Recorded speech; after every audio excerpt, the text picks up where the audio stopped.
I'm going to talk about some experiences that I had when I was a Christian.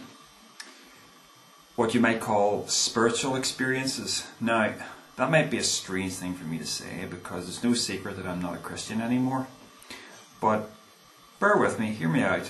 I'm going to talk about a couple of very personal incidents that were profound in many ways.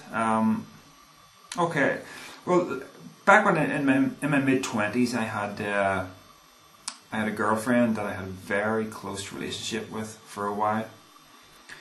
And we were both Christians, and one of the things we did occasionally was that we prayed together. It was a very intimate thing, you know, both of us together basically pouring our heart out to God. And it was something special, actually.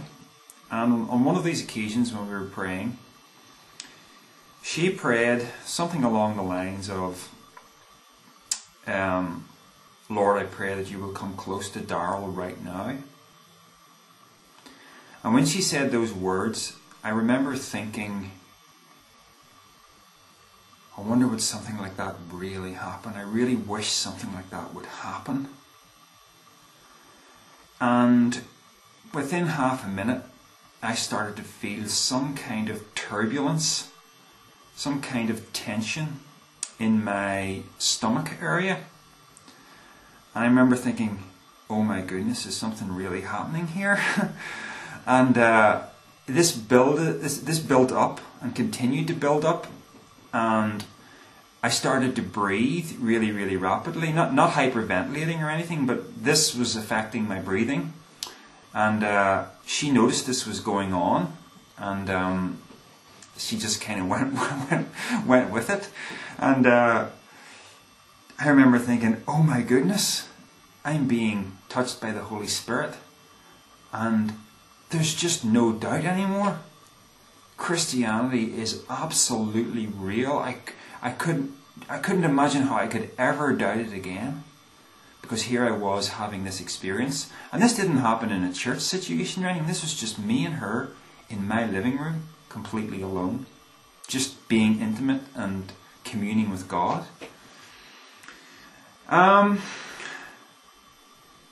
So what was it? That's the big question, isn't it? Anyway, let's just put that on hold for a moment, and I'll talk about another experience that happened not that long after this, really, a few months after it. The relationship that we had turned sour, and I got dumped. Okay, I won't go into the ins and outs of it. I don't really understand, to be honest. But anyway, it was the biggest heartbreak that I've ever experienced in my life. And it took me a year to recover from, at least a year. I would say maybe the guts of 2 years to fully recover from, but it was quite some time before I was really feeling myself again. Now, in the early months of trying to pull myself together after this had happened, what I did was I would go out in the evening time, find somewhere quiet and private where I would just pray and turn to God for help with dealing with this. And there was kind of a favourite spot I had. It was beside a football field with some trees nearby, and no one would have happened by the spot. And you could look out across the football field and see the traffic going along the road. And it was evening time, so you know it was dark. It was kind of like September, October-ish, and you know it was pretty much dark, and the stars were out and everything. Now, I would sit here, and I wouldn't have to pray anything. And all I did was I just became aware of the reality of God, and I experienced something that was not a feeling, not something in my body, not like the last experience I told you about, nothing like that at all. It was just an awareness of the reality of God that was so utterly potent that I didn't know what to call it at the time, but right now I kind of know the word to use. The word is intuition. It's kind of like knowledge was put into your head that wasn't there before. And it's not knowledge that you deduced by going through a process of reasoning. It's just there. And that's what intuition is. Intuition is knowing something without thinking it, knowing something without deducting it. And what I would describe it as was, I would just, it was the feeling of, not, the feeling is the wrong word. Knowing is the right word because it's not an emotion, okay?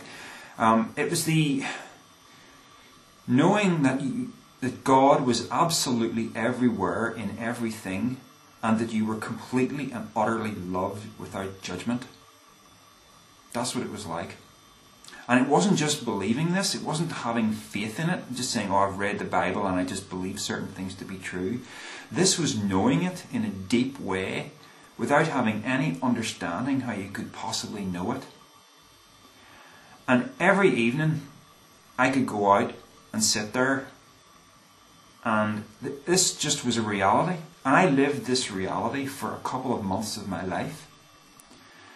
And I remember, looking out across that football field and seeing the lights of the houses and seeing the cars zooming past on the road and thinking to myself, how can people not see this? I just glance up at the stars and think, oh my goodness. And it was just like being plugged into something that you were never aware of before.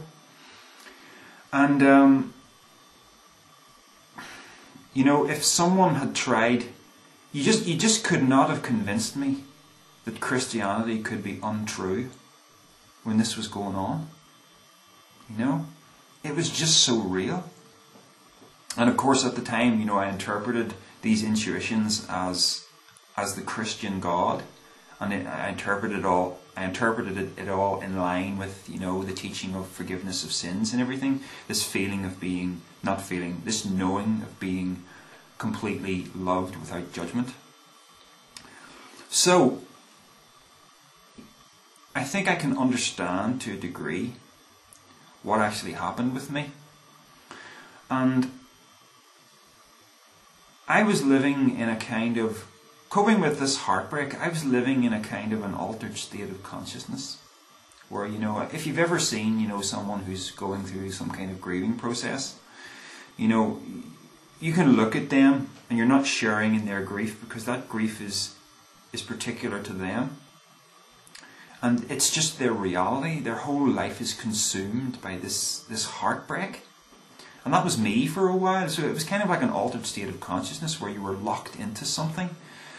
And it was kind of like I had disconnected from the everyday hustle and bustle of life. And when I was looking out across that field, looking at those cars going past the road, I was looking at people caught up in the hustle and bustle of life. And therefore, they weren't connected to what I was connected to. I was in my own little world here. And I lived this reality for a couple of months. And the more my emotional state started to heal, and the more I started to reconnect with my everyday life, and the more my everyday life started to matter to me, the less I had a connection with this intuition. So how does someone go from having those experiences that I had to completely and utterly losing his faith in Christianity?